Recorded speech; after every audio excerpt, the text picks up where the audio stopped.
தேர்தல் சதுரங்கம் நிகழ்ச்சிக்கு உங்களை வரவேற்கிறோம். இன்று தாவேக தலைவர் விஜயின் காரைக்குடி பரப்புரையில் அவருடைய வாகன அணிவகுப்பு, அதன் பின்னர் முதலில் ஒரு விபத்து, அதன் பின்னர் பறக்கும் படை சோதனை, அதைத் தொடர்ந்து அந்த சைக்கிள் பயணம், அதைத் தொடர்ந்து அவரால் அந்த பரப்புரையை நிறைவு செய்ய இயலாமல் காரைக்குடி சென்று மக்களை சந்தித்துவிட்டு பேசாமல் அவர் திருப்பி சென்றார். இப்போது நான் பார்த்து கொண்டிருக்கக்கூடிய அந்த காட்சியானது அவர் காரைக்குடியிலிருந்து திருச்சி சென்ற பிறகு திருச்சி விமான நிலையத்தில் ஏற்பட்ட அந்த வாக்குவாதம். எதற்காக அந்த பயணம் காரைக்குடி பிரச்சாரத்தில் பேச முடியாமல் போனது? அந்த அனுமதிக்கப்பட்ட நேரத்தை விட கூடுதலாக ஒரு 15 நிமிடம் தாமதமாக அவர் வந்ததால், அந்த 2:30 மணிக்கு தாண்டி அவர் வந்ததால் அந்த பிரச்சாரத்தை மேற்கொள்ள முடியாத சூழ்நிலை. அது தொடர்பாக அங்கு விமான நிலையத்தில் செய்தியாளர்கள் கேள்வி கேட்க முற்பட்ட போது அங்கு பவுன்சர்களுக்கும் அவர்களுக்கும் இடையே அந்த தள்ளுமுள்ளு வாக்குவாதம் ஆகியவை நடைபெற்றிருக்கிறது.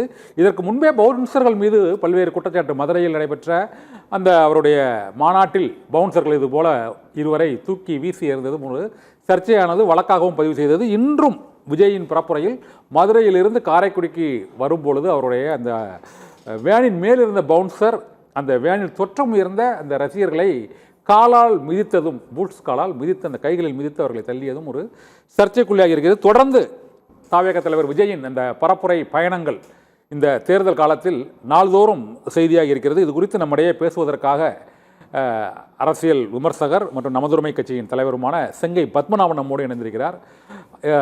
பத்திரிகையாளர் மற்றும் எழுத்தாளர், திரைப்பட இயக்குனர் கோடங்கி ஆபிரகாம் நம்மிடையே இணைந்திருக்கிறார். இருவரும் திரைத்துறை மட்டுமல்ல, அரசியலிலும் நீண்ட நெடிய அனுபவம் பெற்றவர். இருவர்களையும் வரவேற்று இந்த நம்ம விவாத அரங்கிற்குள் நுழைவோம். முதலில் செங்கை பத்மநாபன் சார், இந்த இன்றைய அவருடைய பரப்புரை கூட்டம் வந்து நேற்று முன்தினமே திட்டமிடப்பட்டது. நேற்று ஒரு பரப்புரை ரத்து செய்யப்பட்டது. இன்று இந்த காரைக்குடியில் பயணம் பரப்புரை 12 மணியிலிருந்து 2:30க்குள் நடைபெறும் என அறிவிக்கப்பட்டு விட்டது. தனி விமானத்தில் மதுரை சென்று விட்டார் ஒரு 11 மணி அளவில். அப்போது வரும் வழியில் வழக்கம் போல் அதே ஊர்வலம், ரசிகர்களின் ஊர்வலம், அந்த ஏற்கனவே வேண்டுகோளெலாம் விடுக்கப்பட்டிருக்கு. அந்த பொதுச் செயலாளர் புசி ஆனந்த் அந்த வேண்டுகோளெலாம் விடுக்கிற முதியோர்கள், பள்ளிக்கூட மாணவ மாணவிகள் இருசக்கர வாகனத்தை தொடரக்கூடாது என்று தொடர்ச்சியாக அந்த அறிவுறுத்தல்கள் விடுக்கப்பட்டும் அதை அவர்கள் ஏற்காமல் இன்றும் முதலில் விபத்து ஏற்பட்டு ஒருவர் உருண்டு விழக்கூடிய காட்சி வந்தது. அதன் பின்னர் பவுன்சர்கள் அந்த வேனில் தொற்றியவர்களே கீழே தள்ளிவிடக்கூடிய அந்த காட்சி, அதன் பின்னர் அவரே கீழே இறங்கி சைக்கிள் ஓட்டியது, அதன் பின்னர் ஒரு கூட்ட நெருக்கடி, அதன் பின்னர் அதை ஏற்படக்கூடிய சர்ச்சை. இது தொடர்ந்து ஒவ்வொரு கூட்டத்திலும் இது போன்றே ஏதாவது ஒரு சர்ச்சை ஏற்படுவதற்கு என்ன காரணம் நினைக்கிறீங்க? இல்லை, இதெல்லாம் ஒரு காரணம் இல்லை, இதெல்லாம் ஒரு எழுச்சி.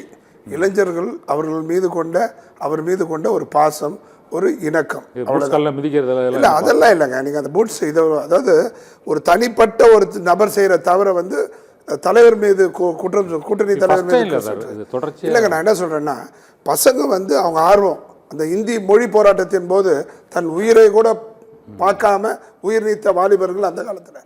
அது மாதிரி இவர்களுக்கு எம்ஜிஆர் மீது கொண்ட பாசம், மொழி போராட்ட எழுச்சியும் நீங்கள் விஜய் எழுச்சி ஒன்றுன்னு ஒப்பிடுவீங்களா? தயவு செஞ்சு உடனே கட் பண்ணி ஒட்டிடக்கூடாது. அந்த எழுச்சியை மட்டும் எடுங்க. இளைஞர்களுடைய எழுச்சி, எம்ஜிஆரை பார்த்து ஒரு எழுச்சி, அதே போன்று விஜய் அவர்களை பார்த்து ஒரு எழுச்சி.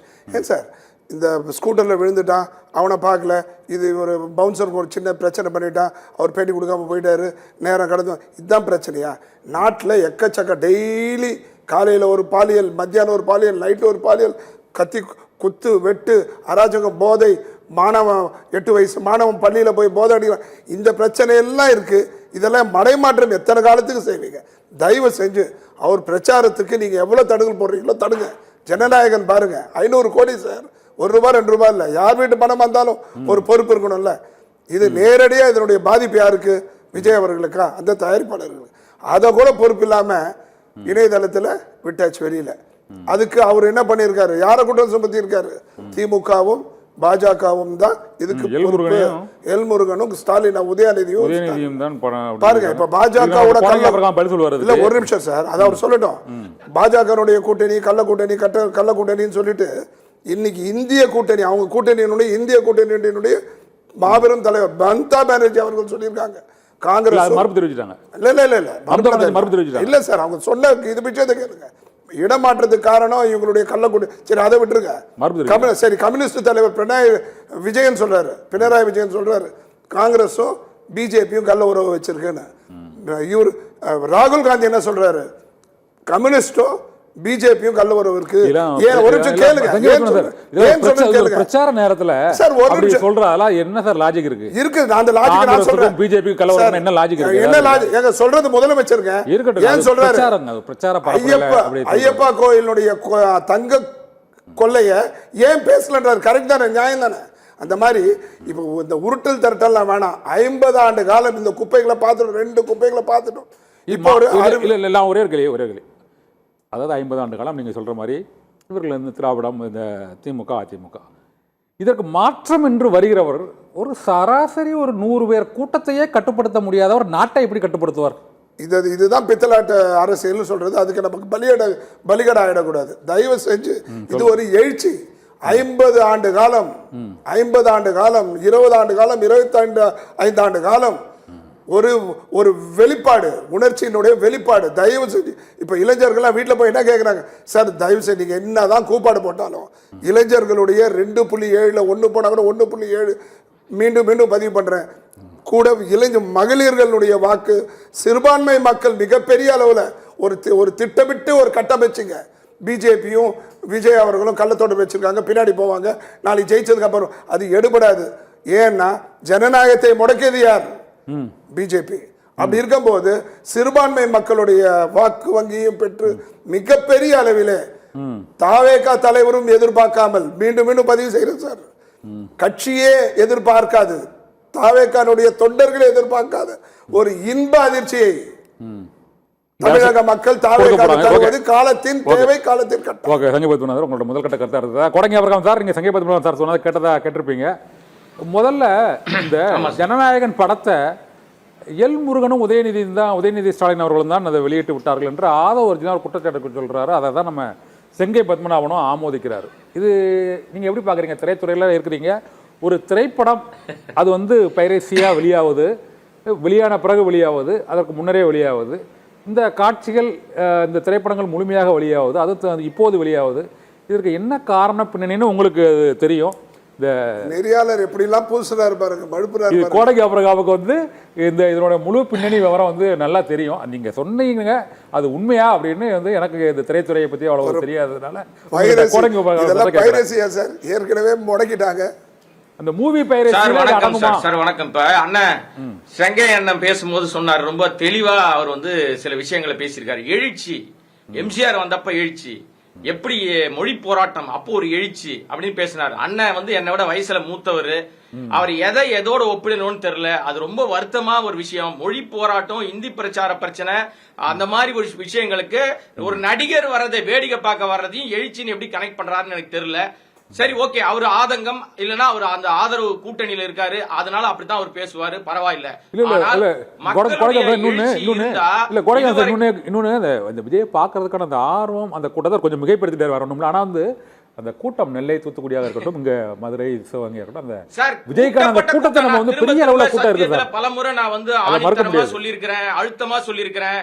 பல மாவட்டங்கள்ல இருந்து வேன்ல, பஸ்ல, அவனுடைய மினி வேன்ல கூட்டப்பட்ட கூட்டம். அது அவங்க கூட்டம் கலைஞ்சி போய் அவ்வளவு வேன்கள் போனது வீடியோ ஆதாரங்களே நிறைய இருக்கு. பலமுறை இதே சத்தியத்துல நிறைய நேரம் உறுதிப்படுத்திருக்கேன். அதோட வெளிச்சம் போட்டு காட்டிட்டாங்க. இப்ப நம்ம அதை பேச வேணாம் சார், பேச வேண்டிய விஷயம் வேற. ஏன்னா இன்றைக்கு இந்த ஜனநாயகன் படம் ஏன் வெளியானது, இணையத்தில் எப்படி வெளியாச்சு? இவர் சொல்றாரு, அந்த நீங்க சொன்னீங்கல்ல, ஆதவ் என்கிற அந்த மேலாண்மை பொதுச் செயலாளர் வாயை திறந்தா பொய்யை தவிர வேற எதையுமே பேசாத ரொம்ப உத்தம புத்திரர் பேசுறாரு. அது எல் முருகன் தான் காரணம், உதயநிதி காரணம். அடிப்படையில அறிவே இல்லாதவர்கள் தான் 2 பேருமே. ஏன்னா இந்த பேசுற யாரெல்லாம் சொல்றாங்களோ அவங்களுக்கு சினிமாவும் தெரியல, அடிப்படை அறிவும் இல்ல. கடினமான வார்த்தை அந்த பிரச்சனை இல்ல சார். உண்மையான காரணம் என்னன்னு சொல்லுங்க. இல்ல அதுதான் சொல்ல வரேன். ஏன் அந்த வார்த்தையை நான் பயன்படுத்துறேன்னா, சார் இது முழுக்க படம் வெளியாகாத படம், முடக்கப்பட்டிருக்கு. படத்தினுடைய மொத்த கண்டென்ட்டும் யார்கிட்ட இருக்கு? தயாரிப்பாளர். அதாவது சினிமா தெரிஞ்சவங்களுக்கு இந்த விஷயங்கள்லாம் தெரியும். ஒண்ணு, அதோட இயக்குனர் அவர் தான் மொத்தமாக தன்னுடைய கட்டுப்பாட்டுல கண்டென்ட் வச்சிருப்பாரு, அல்லது எடிட்டர் கட்டுப்பாட்டுல இருக்கும், அல்லது அது அவங்க எங்க ஒர்க் பண்றாங்களோ அந்த ஒர்க் ஸ்டேஷன்ல இருக்கும். அது இல்லன்னா அந்த நடிகர் பிரபலமான நடிகர்னா நடிகர் கட்டுப்பாட்டுல இருக்கும், தயாரிப்பாளருக்கு அங்க வேலை கிடையாது. அப்ப இது HD பிரிண்டாக வெளியாயிருக்குன்னா முழுக்க இது அரசியல் படம். இந்த நேரத்துல இந்த படத்தை வெளியிட்டு அதன் மூலமா, ஏன்னா இவங்க வந்து பிரச்சாரம் செல்பெடுக்க மாட்டேங்குது. இது வரைக்கும் 54 பேரை சாவடிச்சிருக்காங்க. இன்னும் பல பேர் கை கால் உடைஞ்சிருக்கு, மண்டை உடைஞ்சிருக்கு. இன்னைக்கு கூட விபத்து சார், இன்னைக்கு கூட விபத்து. தொடர்ச்சியாக இவர் வெளியில வந்தாலே அந்த இன்னொரு விஷயம் தெரிஞ்சுங்க, அந்த பெரிய பஸ் எடுத்துட்டு போனாருன்னா ஆளை காவு வாங்கிடுறாரு, சின்ன வேன் எடுத்துட்டு போனாருன்னா கை கால் உடையுது. ரெண்டு தான் வித்தியாசம், வேற ஒண்ணும் வித்தியாசமும் இல்ல. இந்த ஜனநாயகன் படம் 500 கோடி போச்சுன்றார் அண்ணன். 500 கோடி போச்சுன்னா தயாரிப்பாளருக்கு நஷ்டம் சார். எப்படி வெளியாச்சு? உங்க கட்டுப்பாட்டுல இருக்கிற ஒரு பொருள் உங்களுடைய நாலேஜ் இல்லாம, உங்களுடைய அனுமதி இல்லாம விஜய் தான் சார் வெளியிட்டிருக்காரு. விஜய் தான் வெளியிட்டிருக்காரு. விஜயனுடைய ஆதரவாளர்கள் ஆதரவை பெறுவதற்காக தேர்தல் நேரத்தில் எலெக்ஷன் கமிஷன் முடக்கி வச்சிருக்கு, அரசாங்கம் முடக்கி வச்சிருக்கு. அந்த அடிப்படையில இவர்களுக்கு கொஞ்சம் கூட சென்ஸ் இல்லாம இந்த படத்தை வெளியிட்டுட்டா விட்டு விட்டா வருது. இப்ப வந்து ஒரு எச்சரிக்கை விடுறாங்க, நீங்க டவுன்லோட் பண்ணீங்கன்னா நாங்க நடவடிக்கை எடுப்போம். அதான் மொத்தமா எல்லாம் வெளியே வந்துருச்சு, என்னென்ன வரணுமோ அத்தனையும் வெளியே வந்துருச்சு. அந்த படத்தை நிறைய பேர் பார்த்துட்டாங்க, நிறைய விஷயங்கள் அதுல என்ன பேசணுமோ அதெல்லாம் பேசி முழுக்க அது வந்து அரசியலுக்காக எடுக்கப்பட்ட படம். அந்த படத்தை தேர்தல் நேரத்தில் வெளியிடாம தேர்தலுக்கு பின்னாடி வெளியிட்டா மீம் கண்டென்ட்டா மாறிடும், அது கிண்டலா போயிடும். ஏன்னா தேர்தல் இவங்க நினைக்கிற மாதிரி நடக்க போறது இல்ல. மக்கள் எழுச்சின்றது எப்படி தெரியுமா வரணும்? தன்னெழுச்சியா வரணும், கூட்டக்கூடாது ஆள. வேன்ல, பஸ்ல, ஆட்டோல நீங்க வந்து வேற வேற மாவட்டங்கள்ல கூட்டக்கூடாது. நீங்க சொன்னதுல ஒரு டவுட், இந்த ஜனநாயகன் திரைப்படத்தை வந்து இது விஜய் தரப்புல வெளியிடப்பட்டிருக்காங்க அப்படிங்கிற ஒரு புகாரை நீங்க சொல்றீங்க. இப்போ எனக்கு அதுல என்ன லாஜிக் இருக்குன்னா, இந்த படத்தை வெளியிட்டதாக வந்த உடனே காலையில இந்த இயக்குனர் வினோத் வந்து இது பலரோட கனவு உழைப்பு, அது சினிமாங்குது, இதை வந்து இந்த மாதிரி ஒரு வெளியிடுவது வந்து ஏற்றுக்கொள்ள இயலாதுன்னு அந்த இயக்குனர் வந்து இதை வந்து நீங்கள் பகிரக்கூடாதுன்னு ஒரு வேண்டுகோள் கொடுக்குறாரு. 1. 2, சிரஞ்சீவிலிருந்து விஷால் வரை இப்போது பல்வேறு தயாரிப்பாளர்கள் வரை வந்து இது போன்று வெளியிட்டதை வந்து நாங்கள் வந்து வன்மையாக கண்டிக்கிறோம், இவர்கள் மீது சட்ட ரீதியான நடவடிக்கைகள் எடுக்க வேண்டும், இதற்கும் சிபிஐ விசாரணை வேண்டும் என்று கூறுகிறார். உண்மையிலே விஜய் தரப்பு வெளியிட்டிருந்தாங்கன்னா இந்த அளவுக்கு எதிர்ப்பும் கண்டனமும் அது வெளியாகுமா? இது ஏதோ பின்னணி அரசியல் இருக்கு, சொல்லுங்க. இல்ல சார், உங்களுக்கு புரியுற மாதிரி சொல்றேன் சார். உங்க நிறுவனத்துல ஒரு ஒரு ஒரு எங்கேயோ ஒரு போய் இன்டர்வியூ எடுத்திருக்கீங்க சார், நீங்க அது இன்னும் வெளியே ஆகல. உங்களுக்கு புரியுற மாதிரி சொல்றேன் நான். ஒரு நேரலை எடுத்திருக்கீங்க, யாருக்குமே நேரலை கொடுக்காத விஜய் உங்களுக்கு மட்டும் கொடுத்துட்டாருன்னு வச்சுங்களேன். இன்னும் அதை நீங்க பப்ளிஷே பண்ணல, வச்சிருக்கீங்க. அது திடீர்னு இணையத்துல வெளியாச்சுன்னா எப்படி வெளியாகும்? உங்க அலுவலகத்திலிருந்து தான், அல்லது உங்களுக்கு வேண்டியவர்கள் தான், நீங்க வேலை பார்த்த ஆள் தான், உங்களுடைய செய்தியாளர் தான். இது நம்ம மக்கள் நம்ம வந்து உலகம் முழுக்க இந்த நம்ம பேசுறாங்க. புரிய வைப்பதற்காக சொன்ன நிச்சயமாக வேற எதுவும் வாய்ப்பே இல்ல சார். ஏன்னா இந்த படம் பைரசி கிடையாது. இது நீங்க நம்ம தப்பா சொல்றீங்க. பைரசி கிடையாது. பைரசி என்பது படம் வெளியான பிறகு அதை யாரோ திருட்டுத்தனமா நீங்க வந்து இணையத்துல பதிவேற்றதுக்கு பேரு தான் பைரசி. இது முழுக்க முழுக்க இவர்களால் HD பிரிண்ட் சார், குவாலிட்டியான பிரிண்ட். நீங்க எடிட் டேபிள்ல இருந்து நீங்க அடுத்த கட்டம் தியேட்டருக்கு தான் போகணும். அந்த மாதிரி கண்டென்ட் அவ்வளவு அழகாக நீங்க வந்து ரிலீஸ் பண்றீங்கன்னா இது முழுக்க நோக்கம் தேர்தலை மையப்படுத்தி விஜய்க்கு பிரச்சாரத்துல பெருசா செல்படுக்கல. அவர் பேசுற பேச்சு எங்கேயும் எடுபடல, ஒரே பேச்சு பேசுறாரு. எங்க பேசினாலும் ஒரு பேச்சு தான், மாத்திக்கவே மாட்டாரு. எல்லா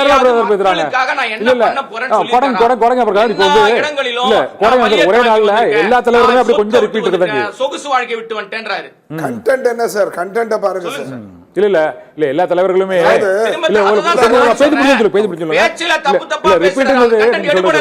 அதனால ஜனநாயகனை வெளியே விட்டாங்க. ஓ, இவரு பிரச்சாரத்துக்காக தான் ஜனநாயகன் படம் வெளியாகுன்னு சொல்றீங்க. ஓகே, கொடங்க வரதா விஜய் தரப்பு தான் இதை வெளியிட்டு இப்படி ஒரு சர்ச்சையை கிளப்பி, சார் இயக்குனருக்கு வேற என்ன வேலை? படம் வெளியாயிருச்சுன்னா அவர் என்ன சொல்லுவாரு? இதெல்லாமே திட்டமிட்ட ட்ரோல் மெட்டீரியல் சார். ஒரு பெண்ணும் ஒரு ஆணும் 2 வீலர்ல போகும்போது அப்படியே சரிஞ்சு விடுறாங்க, வேன்ல இருந்து இறங்கி ஓடி போய் காப்பாத்துறாரு, அது டிராமா, அது செட்டப்.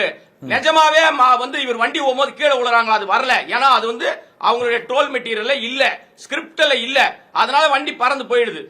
இது எல்லாமே திட்டமிட்ட செய்கை சார். விஜய் ஓட்ட சொன்னா இதெல்லாம் திட்டமிட்ட நாடகம். சைக்கிள் ஓட்டுறதை விட்டுட்டு 4 வார்த்தை பேசலாம்ல. ரோட் ஷோ முக்கியமா சார்? பிரச்சாரம் தானே பண்ண போனீங்க. நீங்க என்ன பண்ண போறீங்க மக்கள்கிட்ட சொல்ல வேணாம். இன்னைக்கு போயிருக்காருல்ல, 4 நாள் லீவ் விட்டுருவாரு. அவர் ஒரு எதேச்சியா நடக்குது. அந்த மக்களோட கொஞ்சம் மிங்கிலான ஒரு தரை காலிலே படலன்னு சொல்றீங்க. உங்களுடைய புரிதல் தெரியும், பேசுங்க, மக்கள்கிட்ட போய் இன்டராக்ட் பண்ணுங்க. பத்திரிகையாளர் பேச மாட்டேங்கிறீங்க, பிடிக்க வந்தா எட்டி ஒதுக்கிறீங்க. அப்புறம் தான் குடிக்க வரேன். வந்தா எட்டி உதைக்கிறான். பவுன்சர் எதுக்கு சார்? அப்புறம் தான் எதுக்கு சார் பவுன்சர்? சரி, சங்கி பத்மநாதன் கேட்டு வரேன். அப்புறம் வந்தார் கோடங்கி அவர்கள் என்ன சொல்றாரு, இந்த படத்தை விஜய் தரப்பு தான் அதை வந்து வெளியிட்டிருக்கணும். ஏன்னா அது ஒரு ஹெச்டி பிரிண்ட். அவர் இன்னொரு உதாரணம் சொன்னார், ஒரு அலுவலகத்துக்குள்ள ஒரு பேட்டியோ செய்தியோ எடுக்கிறீங்க, அது வந்து அந்த சம்மந்தப்பட்டவர்கள் தான் அதை வெளியிட முடியும்.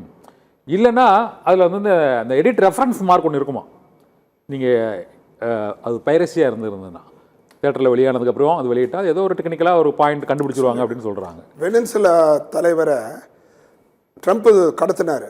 அதுக்கு காரணமே கூட இருந்த 4 பேர்ல ஒருத்தன் காட்டி கொடுத்தது தான். அதே போன்று இயேசுநாதருக்கும் அதான் நடந்தது. அதே மாதிரி கூட இருக்கிறவங்க அவர் தான் கிளீனா சொல்றாரு சார். உதயநிதி ஹேண்ட் இருக்கு கூட தான் இருக்காரா? உதயநிதி விஜய் கூட தான் இருக்கிறாரா? விஜய் கூட இல்லைங்க.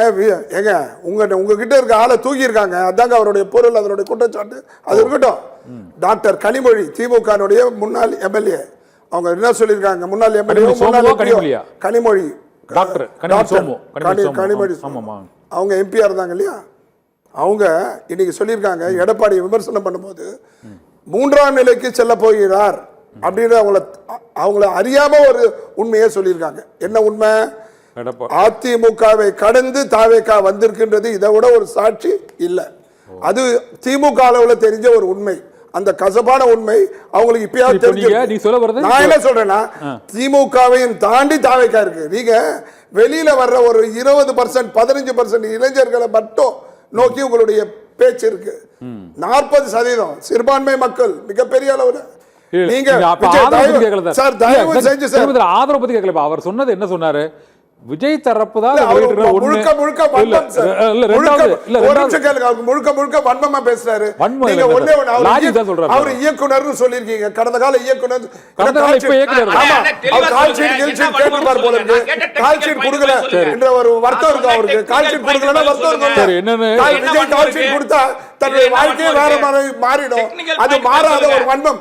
ஒரு அரசியல் தலைவர் ஒரு அரசியல் தலைவர் மீது விமர்சனம் வைக்கும்போது ஒரு குறைந்தபட்ச நாகரிகம் இருக்கணும். அடிப்படை அறிவு இல்லைன்னு சொல்றதெல்லாம் அப்படி பார்த்தா இவரு நம்ம செல்வ பெருந்தகை சொல்லியிருக்காரு, அடிப்படை அறிவு இல்லாம பேசிட்டாங்க. செல்வ பெருந்தகை இவர் சொன்னதில்ல, செல்வ பெருந்தகை சொல்றாரு. அந்த அளவுக்கு அவங்களோட கூட்டணி தயவு செய்து தனிப்பட்ட ஏமாற்றத்தை அரசியலில் காண்பிக்க வேண்டாம் என்பதுதான் என்னுடைய தேவை. இந்த ஜனநாயகன் படம் லீக் ஆனது விஜய் தரப்பில் உள்ளவர்களே அதை லீக் செய்திருக்கிறார்கள் என்று நீங்கள் கூறுகிறீர்கள். ஆனால் வந்து அவர் வந்து விஜய் தரப்பில் உள்ளவர் தான் லீக் செய்திருக்கிறார் என்று கூறுகிறார். நீங்கள் அதை வந்து மறுக்கிறீங்களா, ஏற்கிறீங்களா? விஜய் தரப்புல இருந்துன்னு சொல்லிட்டு விஜய் அவர்களை இங்க கொச்சப்படுத்தக்கூடாது. நீங்க பண்ண அது சிபிஐ விசாரணை கேட்டிருக்காங்க, சிபிஐ விசாரிச்சு சொல்லும். அதே சமயத்தில் அதை பார்த்துக்கலாம். நீங்க ஒரு அரசியல் கட்சி தலைவர் எழுந்து வருவதை என்னங்க இல்ல அவர் சொல்றாரு, விஜய் தரப்புல தான் குற்றச்சாட்டு வச்சாச்சுங்க. இவங்க 2 பேர் தாங்க காரணம். எல் முருகனும் ஒரு உதயநிதி. எங்க அவர் சொல்றாரு இல்ல, பொதுச் செயலாளர் அந்த படம் வராததற்கு காரணம் யார்? சென்சார் போர்டு எல்லாம் வச்சு நீங்க கலடா பண்ணதெல்லாம் யாருக்கு? நீங்க தானே பண்ணீங்க. எல்முருகன் தானே சார். என்ன சொல்றது, கூட்டு களவு சார். இது வந்து அவர் கிளீனா சொல்லிட்டாரு. 2 பேரும் சேர்ந்து தான். என்னன்னா இல்ல ஜனநாயகன் படம் ரிலீஸ் ஆகுதுனால இது பிஜேபிக்கும் திமுகவுக்கும் பாதிப்பு தானே சார் ஏற்படும்? என்ன பாதிப்பு ஏற்படும்? அவரோட படம் கடைசி படம் ரிலீஸ் ஆகுது, மக்கள் அந்த கருத்துக்களை பார்ப்பாங்க, எல்லாரும் போய் பார்ப்பாங்க. விஜய்க்கு வந்து ஒரு பூஸ்ட் அப் தானே. என்ன லாஜிக்? அதான் அந்த கருத்து. அதை விட அவருடைய பொருளாதார ரீதியா ஒரு முடக்கணும் அப்படின்ற ஒரு சிந்தனை அவங்களுக்கு இருக்கு. அதனால ஒரு பொருளாதாரம் என்ன, ஒரு படமா தானே 10 படமா தானே சார். உங்களுடைய எதிர்ப்பை நீங்க காட்சிட்டு வரீங்க. ஒண்ணு இருக்கட்டும், நீங்க பாருங்க, எல்லாம் வேண்டாம். அதாவது உலகமே ஏத்துக்குது. இல்ல உலகமே தலைவா, உலகமே ஏத்துக்குது. அவருக்கு பின்னாடி வர்ற கூட்டம் வந்து எதிர்பாராத ஆர்ப்பரிப்பு கொண்ட கூட்டம். இவர் என்ன சொல்றாரு, பிரியாணி கொடுத்து கோட்டர் கொடுத்து கொண்டு வர திமுக மாதிரி பிரியாணி கொடுத்து கோட்டர் கொடுத்து மற்ற கட்சிகள் மாதிரி கொச்சப்படுத்துவது தப்பு இல்லையா? சார், என்னதான் நீங்க ஆதாரம் சீப்பை ஒழித்து வைத்தாலும் ஆதாரமே இருக்குண்ணே. சீப்பை ஒழித்து வைத்தாலும் திருமணத்தை நிறுத்த முடியாது. அதே போல நீங்க என்னதான் முட்டுக்கட்டை போட்டாலும் தாவேக்கு ஆட்சி அமைக்கும். ஏன்னா ஒவ்வொரு வீட்லயும் விஜய் அவர்கள் பிரச்சாரம் பண்ணிட்டு இருக்காங்க. ஏறத்தாழ உங்களுக்கு தெரிஞ்சு போச்சு சார். உங்க கட்சி நீங்கள் ஆதரிக்கும் திமுக கட்சியினுடைய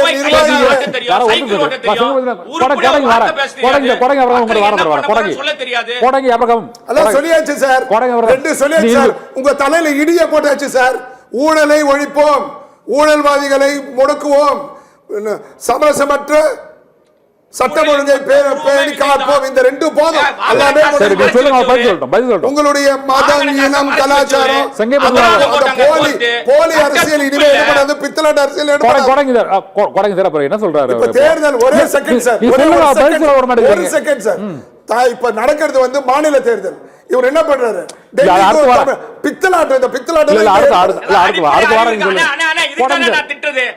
இதுக்குதான் திட்டது. ஏன்னா மாநில தேர்தல் யார் வந்து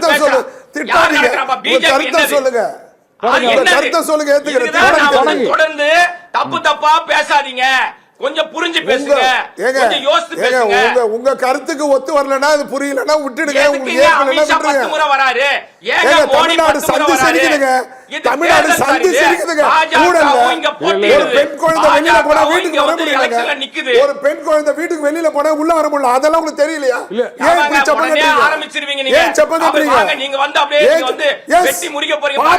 பாப்போம் 50 வருஷம் பாத்துட்டோமே சார். ஒரு லாட்ஜுக்கு போறோம், ஒரு 50 வருஷமா ஒரு லாட்ஜ்ல போய் தங்குறோம். ஒரு புது லாட்ஜ் வந்திருக்கு. ஒரு புது லாட்ஜுக்கு போறதுல என்ன தப்பு? நான் கேட்ட கேள்விக்கு நேரடியாக பதில் சொல்லாம நாங்க கேட்ட கேள்வி தாண்டி சுத்தி சுத்தி வேற பதில் சொல்லிட்டு இருக்காரு.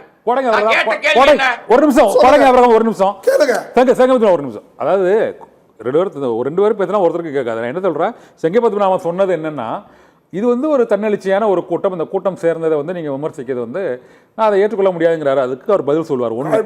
ரெண்டாவது, இந்த படத்தை வெளியிட்டது விஜய் தரப்பு. நீங்க சொல்றீங்க, செங்கை பத்மநாபன் என்ன சொல்றாரு, எங்கிட்ட இருந்த ஒரு ஆளை வந்து இவங்க தூக்கிட்டாங்க, அதுக்கு அவர் வெனிசுலா அதிபர் ஹியூகோ சாவேஸை ட்ரம்ப் தூக்குன மாதிரி இங்க விஜய்கிட்ட வந்து இங்க உள்ள தமிழ்நாடு ட்ரம்ப் யாரோ தூக்கிட்டாங்கன்னு அவர் சொல்றாரு. நீங்க இதுக்கு மட்டும் பதில் சொல்லுங்க. அதுக்கு வாய்ப்பு இருக்கா? கொஞ்சம் இருங்க, அதுக்கு வாய்ப்பு இருக்கா? கொடைங்க அப்புறம் சொல்லுங்க. பாட்டில் அடிக்கிறாங்க. இல்ல அவங்க சொல்லட்டும், அவர் சொல்ல கூட சொல்லுங்க. தலைவா இதையும் சேர்த்து சொல்லுங்க. பொது பிரச்சார கூட்டத்தில் பாட்டில் அடிக்கிறாங்க. சரி, கேட்டு சொல்லுவார். நீ சொல்லுங்க. ஆதவர்ஜினா கூட்டத்தில் பாட்டில் இருந்த விவகாரத்தையும் சொல்றாரு. அது வந்து அவங்க குடிகாரங்களுக்கு அந்த ஏரியா அழகா ஒரு பாயிண்ட் எடுத்து கொடுத்திருக்காரு சார். அண்ணா ஒரு அழகா ஒரு பாயிண்ட் சொல்லுங்க. பதில் பண்ணி சொல்லுங்க. கரெக்டா ஆதவோட பாட்டில் அடிச்ச கதை இருக்குல்ல, ஆதவோட பாட்டில் அடிச்ச கதையில அரை மணி நேரத்துல பாத்தியா நான் வீடியோ புடிச்சிட்டேன்னு ஆதவ சொன்னாரா? அண்ணனுக்கு தெரியுமா? அண்ணே நீங்க பாத்தீங்களா வீடியோவை? அரை மணி நேரத்துல வீடியோ புடிச்சேன்னு சொன்னார்ல, அத புடிச்சது போலீஸ் புடிச்சிருச்சு. போலீஸ் புடிச்சா என்ன பதில் சொல்லுவாங்கன்னு நம்ம ஆதவ் போலீஸ் சொல்றதுக்கு முன்னாடியே சொல்றாரு. எப்படி சொன்னாரு? எப்படி வீடியோ கிடைச்சது? அதுக்குள்ள கூட நான் போல, அது ஏதோ டிராமா, நீங்களே அசிங்கப்பட்டீங்க, மாட்டிக்கிட்டீங்க. நான் இப்ப திருப்பி கேட்கறேன், அதே மாதிரி கரூர் சம்பவத்துல சதி நடந்துச்சு, அங்க அவ்வளவு பிரச்சனை பண்ணாங்க, மயக்கற்ற ஸ்ப்ரே அடிச்சாங்க, பேசினாங்கல்ல, உங்க பஸ்ஸ சுத்தி சுத்தி கேமரா வச்சிருந்தீங்களா சார்? ஏன் சார் இது வரைக்கும் அதை கொடுக்கல? ஏன் சார் அதை மூடி வச்சிருக்கீங்க? ஏன் சார் செந்தில் பாலாஜி எங்க சிபிஐ கூப்பிட்டது? செந்தில் பாலாஜி எங்க கூப்பிட்டது? சார் நீங்க கேட்டு சொல்லுங்க. செந்தில் பாலாஜி எங்க கூப்பிட்டது? ஆதவ் என்கிற அந்த மேலாண்மை பொதுச் செயலாளர் தான் இதுக்கு எல்லாத்துக்கும் காரணம்னு செந்தில் பாலாஜி சிபிஐ கூப்பிட்டது. நீங்க சொல்ற யார் மீதும் இது வரைக்கும் எந்த விதமான அடிப்படை ஆதாரம் இல்லைன்னு யார் மீதும் செந்தில் பாலாஜி அழைக்கப்பட்டார் விசாரணைக்கு. திமுக கடந்து போகாதீங்க சார். இதுக்கு சொல்லுங்க. செந்தில் பாலாஜி ஏன் அழைத்தது? தெரிஞ்சு பேசுங்க, தெரியலனா பேசாதீங்க. உலகத்திற்கு அத்தனை பேர் அறிவு இல்ல, அறிவு இல்ல, அடிப்போட அறிவு இல்லைன்னு சொல்லக்கூடாது. சொல்றாரு சார். ஏங்க உங்களோட 2 மடங்கு மூத்தவன் சார். நான் அரசியல்ல வரும்போது நீங்க ஸ்கூல் போயிட்டீங்க. ஒன்னு பதில் சொல்லிட்டேன், இன்னொன்னு சொல்றேன் சார், இன்னொன்னு சொல்லிடுறேன் பதில். அப்புறம் அவர் என்ன வேணா பேசட்டும். நீங்க வந்து கண்டென்ட் வெளியே போயிடுச்சு, யாரையோ தூக்கிட்டாங்க, அந்த வெனிசுலா அதிபரை தூக்குற மாதிரி தூக்கிட்டாங்க, இதெல்லாம் பில்டப் சார். நான் சொல்றேன் கேளுங்க. எல் முருகனுக்கும் இந்த சம்பவத்துக்கும் என்ன சம்பந்தம்? நீங்க என்ன உங்க கண்டென்ட் வந்து சென்சார் போர்டுல கொடுத்து வச்சிருக்கீங்களா? என்ன கொடுத்து வச்சிருக்கீங்க? படம் காட்டிங்க, பார்த்தாங்க, போயிட்டாங்க, அவ்வளவுதான். உங்க கண்டென்ட் நீங்க எடுத்துன்னு போயிட்டீங்க வீட்டுக்கு. சினிமா தெரிஞ்சா பேசணும், இல்லனா பேசக்கூடாது. மொத்த கண்டென்ட் உங்க கையில இருக்கு, உங்க கட்டுப்பாட்டுல இருக்கு. உங்ககிட்ட இருந்து ஒரு பொருளை அதான் சொல்லிட்டீங்க. உங்களால் பாதுகாக்க முடியலன்னா என்ன கதை சொல்றீங்க? யாரை ஏமாத்த பாக்குறீங்க? நீங்க இந்த சொன்ன படம் கருத்தை வெளியில வர்றதுனால சொல்லி உங்களுக்கு எந்த தான் இடத்தையும் நன்மை. வேஸ்ட் பண்ண வேணாம் தலைவா. மக்களுக்கு 8 கோடி ஆமா, மக்களுடைய நீங்க வாழ்க்கை தவறா இன்னும் தப்பா சொன்னா தப்பு 15 தான் நாள்ல சொல்லுவோம் 15 நாள்ல அவங்களுடைய தப்பு தான் வாழ்க்கை சொல்லாதீங்க. தலையெடுத்து நீங்க நிறைவேற்ற பண்ற போகுது. எல்லாமே 8 கோடி மக்களுடைய உங்க வாழ்க்கை தேவைக்கு தரம் மக்களை நிறைவேற்ற ஏமாத்துறீங்க. போகின்ற காலம். இதுல ஒரு மக்களை காலம் ஒரு ஏமாத்துறீங்க. நிமிடம் கூட இதுக்கு வேஸ்ட் பண்ண உதயநிதி வேண்டாம். என்ன பண்ணாரு? கருத்தோட எங்க சொல்லுங்க. இருந்து வந்தாரு உதயநிதி? முடிச்ச எங்க இருந்து வந்தாரு எல்முருகனு? ஏன் சொன்னதே அபாண்டமா சொல்லுங்க. பேசுறீங்க? சினிமா தெரிஞ்சா பேசுங்க. ஒரு கண்டென்ட் இல்ல, எப்படி வெளிய நீங்க போகும்? குறைங்க bro, தெரியுமா சத்தியம் உங்களுக்கு? சினிமா விட்டு நீங்க வெளிய படம் வாங்க எடுத்திருக்கீங்களா? சார். நான் எடுத்திருக்கிறேன் படம். சினிமா விட்டு வெளியில நான் வாங்க. எடுத்திருக்கிறேன் படம். சரி, எனக்கு தெரியும் editing குறைங்க bro. என்னது, என்ன பஞ்சாயத்துன்ட்டு. சரி கொடங்க வருதா தப்பா பேசக்கூடாது. ஓகே, ஓகே, சரி. ஆதவுதான் இது வரைக்கும் மொத்தமா பொய்யா பேசிக்கிட்டு இருக்காருன்னா அவர் பேச்ச நம்புனீங்கன்னா சிபிஐ போங்க சார். உங்களுக்கு தான் சிபிஐ பிடிக்குமே, போங்க. ஓகே இல்ல போலியாக அதான் சொல்றாரு CBI போனா கொடங்க தப்பிங்க. வருதா கொடங்க அதான் சொல்றாரு சிபிஐ விசாரணை ஆமா தான் சார், பண்ணணும் இவங்க அது சிபிஐ பார்க்கணும் போலியா தானே சார் போனாங்க? உண்மையா கேட்கலையே. அந்த அம்மா அந்த பெண் அந்த குழந்தை செத்து போச்சு, அவங்க அப்பங்கிட்ட கையெழுத்து போட்டு திருட்டுத்தனமா சிபிஐ போனவங்க தான் இவங்க. புள்ள ஒய்ஃப் செத்து போயிட்டாங்க, புருஷங்கிட்ட வேலை வாங்கி தர உன் பிள்ளைக்குன்னு சொல்லி போலியா கையெழுத்து வாங்கி சிபிஐ போனவங்க தான். இந்த கும்பலே பொய் சார். வாயை திறந்தா பொய், உண்மையே கிடையாது. இல்ல ஆபரந்தர் என்றது ஆபரந்தர் எனக்கு இன்னொரு லாஜிக் தெரிஞ்சிரும் இல்ல லட்சணம். இல்ல ஆபரந்தர் உங்கள்ட்ட ஒரு கொஸ்டின் இது என்னன்னா சொல்லுங்க சார். இப்போ இது விஜய் தரப்பு இந்த படத்தை அவங்களே வேணும்னு வெளியிட்டு தான் நீங்க சொல்றீங்க. ஆனா இப்போதைக்கு அது வந்து சென்சார் போர்டோட அந்த மறு ஆய்வு அந்த திரும்ப வந்து அதை ஆய்வு பண்ணி அதற்கு பிறகுதான் அதுக்கு வெளியிடுவதற்கான சான்றிதழ் கொடுக்கணும்னு சொல்றாங்க. சரியா? இப்ப சென்சார் போர்டு கண்ட்ரோல்ல தானே இருக்கு. அது எப்படி இவங்க எப்படி வெளியிட முடியாது? அதே ஒரு கேஸ் ஆயிராதா? படம் அவங்க கிட்ட இல்ல, அதான் தப்பா இருக்கீங்க சார். படம் அவங்க கிட்ட இல்ல சார். படம் அவங்க கிட்ட எப்பவுமே இருக்காது. எந்த படத்தையும் சென்சார் போர்ட்ட காட்டுவாங்க, அந்த கண்டென்ட் எடுத்துட்டு போயிருவாங்க தயாரிப்பாளர், திருப்பி தியேட்டர்ல போட்டு காட்டுவாங்க, அவ்வளவுதான். அவங்க கிட்ட இருக்காது. அவங்க கட்டுப்பாட்டுல எல்லாம் சினிமா கொண்டு போய் குற்ற மாட்டாங்க. இதுதான் அடிப்படை புரிதல் இல்லாம இருக்கிறது சார். நீங்க படம் எடுக்கிறீங்க தயாரிப்பாளர்னா நீங்க போய் சென்சார் போர்ட்ட காட்டுவீங்க, ஒரு தியேட்டர் ஃபிக்ஸ் பண்ணுவீங்க. இப்போ இது கேஸ் ஆகி மறு ஆய்வு இருக்கிறதால எப்படி திரும்ப அந்த படம் திரையிடப்படும். இல்ல கோடங்க பிரதம், நான் என்ன கேக்குறேன்னா இது ஏற்கனவே மறு ஆய்வு நிலுவையில இருக்கு. அந்த படத்தோட சென்சார் வந்து அதை திரும்ப பார்த்து அது மறு ஆய்வு பண்ணி கட் பண்ணதெல்லாம் இன்னும் நிலுவையில் இருக்கு. அது முடியல, தேர்தல் காலத்தில் அதுக்கு பிறகுதான் சான்றிதழ் வழங்கப்படும். இந்த கேப்ல இந்த படத்தோட முழு கட்டுப்பாடு எப்படி, முழு படங்களும் புது பிரிண்ட்ல எப்படி வெளியே வந்தது? அதான் என்னோட சந்தேகம். அதுதான் சார், அது முழுக்க முழுக்க இவங்க ஏற்கனவே ஏற்பாடு பண்ணி வச்சு இந்த படம் வெளியே வராது, தேர்தலுக்கு பின்னாடி வந்து அந்த படம் மீம் கண்டென்ட்டா மாறிடும், தப்பா போயிடும், நம்மள பயங்கரமா கலாய்ச்சிருவாங்க. இந்த படம் எடுத்ததனுடைய நோக்கமே தேர்தலுக்கு முன்பாக இந்த படத்தை வெளியே கொண்டாந்து மக்கள்கிட்ட போய் தான் பெரிய ஆபத் பாந்தவன், மக்களை காப்பாத்த வந்தவன். தப்பு எல்லாம் சொல்றாங்கல்ல, எம்ஜிஆர் ஒரு காமராஜர் ஒரு அண்ணா அப்படின்னு பேசுறாருல, அவங்களோட பேர் சொல்லி ஒப்பிடுறது கூட விஜய்க்கு தகுதி இல்ல சார். முதல்ல தலையே பார்க்கல, கொண்டாட்டியை பார்க்கல, பிள்ளைங்களை பார்க்கல. இவர் எப்படி காமராஜர் ஆக முடியும்? இவர் எப்படி வந்து அண்ணாவா ஆக முடியும்? இவர் எப்படி எம்ஜிஆர் ஆக முடியும்? ஓகே ஓகே எந்த அடிப்படையில் பேசுறாரு? கேட்கலாம். ஓகே ஓகே எழுதி கொடுத்தா எதை ஒண்ணா பேசலாமா? ஓகே ஓகே ஓகே நான் சொல்ற கேட்குறேன். இப்போ விஜயோட பிரச்சாரம், இன்றைய பிரச்சாரத்தை பற்றி நம்ம வருவோம். இன்றைய பிரச்சாரம் தொடர்பாக கூட உங்களோட கருத்து நீங்கள் சொல்லுங்கள். இன்றைய பிரச்சாரத்தில் இது இது பேச முடியாத ஒரு சூழ்நிலை ஆகிட்டு. இப்போ இன்னும் 10 நாள் தான் இருக்குது. 234 தொகுதிகளுக்கும் ஒரு பிரச்சாரத்துக்கு போக வேண்டியிருக்கு. ஆனால் இந்த பிரச்சாரத்தில் வந்து இப்போ உள்ள இந்த FCIRA என்று அழைக்கக்கூடிய இந்த வெளிநாட்டு நிதி பங்களிப்பு சட்டம் பற்றியோ, இல்லது ஒரு திருப்பரங்குன்றம் கோயில் விவகாரத்தில் இப்போது நீதிமன்ற உத்தரவு பற்றியோ, மும்மொழி கொள்கை பற்றியோ, ஒரு முக்கியமான நிதி ஒதுக்கீடு பிரச்சனை இல்லாத பற்றியோ, அது தமிழகத்தை பாதிக்கக்கூடிய மிக முக்கியமான பிரச்சனைகள், இப்பொழுது இந்த கோடை வறட்சி காலத்தில் ஏற்பட்டிருக்கக்கூடிய அந்த குடிநீர் தட்டுப்பாடு பிரச்சனையோ அல்லது மற்ற பிரச்சனைகள் பற்றியோ விஜய் பொதுவாக பேசாமல் நேரடியாக திமுக அரசின் கடந்த இந்த சட்டம் ஒழுங்கு பிரச்சனை, சொன்ன மாதிரி சட்டம் ஒழுங்கு பிரச்சனை மட்டுமே பேசுறாங்க, மட்டுமே போதும் நினைக்கிறீங்களா? பேசுறாரு, லஞ்ச லாவணியத்தை பேசியிருக்காரு. அதான் ஊழல் சட்டம் ஒழுங்கு மட்டும் போதுமா? அதான் சார் உயிர். கை போனா வாழலாம் சார், கண்ணு போனா வாழலாம் சார், இன்னைக்கு மக்களோட பிரச்சனை கால் போனா வாழலாம் சார், இருதயம் போச்சு எப்படி சார் வாழ முடியும்? இருங்க தயவு செஞ்சு, இருதயம் போனா எப்படி வாழ முடியும்? இருதயத்தையும் கை வரலையும் ஒப்பிடாதீங்க. அவர் சொல்றது இருதயம் போன்ற ஒரு பிரச்சனை. அவர் சொல்றாரு சார், சில சமயத்துல சில இது சொல்றீங்க, திருப்பரங்குன்றம் பிரச்சனை சொல்றீங்க, அதுல மௌனத்தை விட ஒரு சிறப்பு எதுவும் கிடையாது. தெரியுமா? எங்க மௌனத்தை விட ஒரு அணு ஆயுதத்தை விட செஞ்சு சொல்றீங்க. ஒரு 10 பைசா வத்தி குச்சியோ ஒரு தெரிய கொடுத்ததா முடிகிற மேட்ரு மடக்கி போட்டு 144 போட்டு அதை மத பிரச்சனை ஆக்கி எவ்வளவு பெரிய பிஜேபி அவங்க கோர்ட்ல ஆர்டர் வாங்கி வந்திருக்காங்க சார். போய் 5 பேர் எவ்வளவு அழகா மனமாற்றம் அதுதான் சொல்லுங்க, correct ஆ சொல்லுங்க. பேசியிருக்காரு பாருங்க. கோர்ட்டுடைய ஏங்க, உத்தரவை மத ரீதியா நீங்க பிரச்சனை பண்ணது பதிச்சு BJP. 5 பேர் வச்சு தான் முடிஞ்சு அது போச்சு. சொல்ல வேண்டியது ஏன் மத மௌனம்? ரீதியா பிரச்சனை மௌனம் இல்ல. பண்ணது BJP. அதுக்கு அதை பேசுங்க. என்ன சொல்றேன்னா சில இடத்துல இல்ல, ஓகே. மௌனம் தயவு செஞ்சு புரிஞ்சுக்கோங்க. இல்ல சரி, அது ஓகே. Silence is also இல்ல அது ஒரு cruel மௌனம். weapon. இல்ல இந்த பார்லிமெண்ட் சிறப்பு கூட்டத்தொடர் தேர்தல் காலத்துல நடக்குது, அதுக்கு என்ன அதெல்லாம் இருக்கு சார். இப்ப 10 வருஷம் இந்த பித்தலாட்டம் பண்ணின்னு ஜாதி மதம் மொழி அதெல்லாம் தெரியாது கலாச்சாரம் சார் எல்லாம் பண்ணி உங்களுக்கு. பேசுறத சார், விட எவன் script நிறுத்துங்க. எடுத்துக்கல சார். அவர் என்ன சொல்றாரு? நிறைவேற்ற ஊழல், நிர்வாகம், ஊழல், இதெல்லாம் பேச வேண்டாம் சட்டம் ஒழுங்கு, இதெல்லாம் இதுதான் பேச main. வேண்டாம். அதெல்லாம் மத்ததெல்லாம் இது ஏன் பேசும்போது இது பேச முடியுமா? இத வச்சு இவங்க பஜனை பண்ணிட்டு இருக்காங்க. இதை எக்ஸ்போஸ் பண்ணணும் முதல்ல. சரி, நீங்க மொழியை பத்தி பேசுங்க, மதத்தை பத்தி பேசுங்க, இனத்தை பத்தி பேசுங்க, மத்த இதெல்லாம் உலகம் இருக்கிற வரைக்கும் இருக்கும். நிறைவு கருத்து இல்ல சார். ஒரு இப்போ காவேரி பிரச்சனை 2 அரசும் இவங்க கூட்டணி அரசு தான் தீர்ந்துச்சா? இதெல்லாம் முல்லை பெரியார் இவங்க கூட்டணி அரசு, இந்திய கூட்டணி தான் நடந்தது. அதனால தயவு செய்து இங்க இலக்கு என்ன? திமுக அதிமுக வீழ்த்துவதற்கு என்ன செய்யணும்?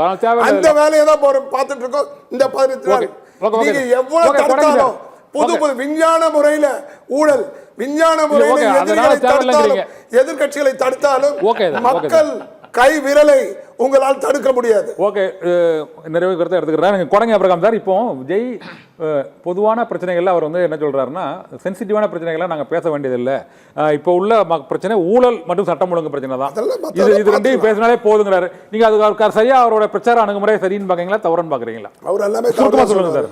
சார் ஆக்சுவலா எனக்கு விஜய் பார்த்தா பாவமா இருக்கு. ஏன்னா விஜய்க்கு எதுவுமே தெரியல சார். எவனோ ஒருத்தர் எழுதி கொடுக்குறான் மண்டபத்துல, அதை அப்படியே படிக்கிறாரு. ஏன்னா அவர் எல்லா இடங்களிலும் ஒரே ஸ்கிரிப்ட் தான் படிக்கிறாரு சார். ஒரே ஸ்கிரிப்ட். ஒரு இடத்துக்கு போறாருன்னு சொன்னா அந்த இடத்தை பத்தி பேசணும்.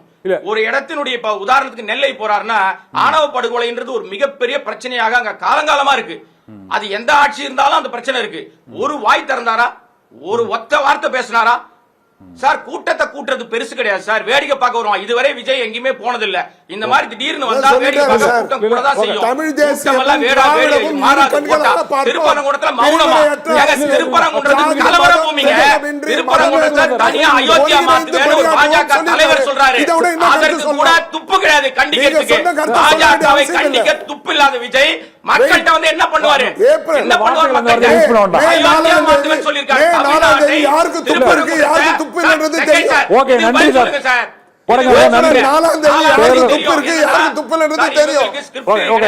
கொடங்க அபிரகாம் நன்றி. சந்திப்போம். நன்றி.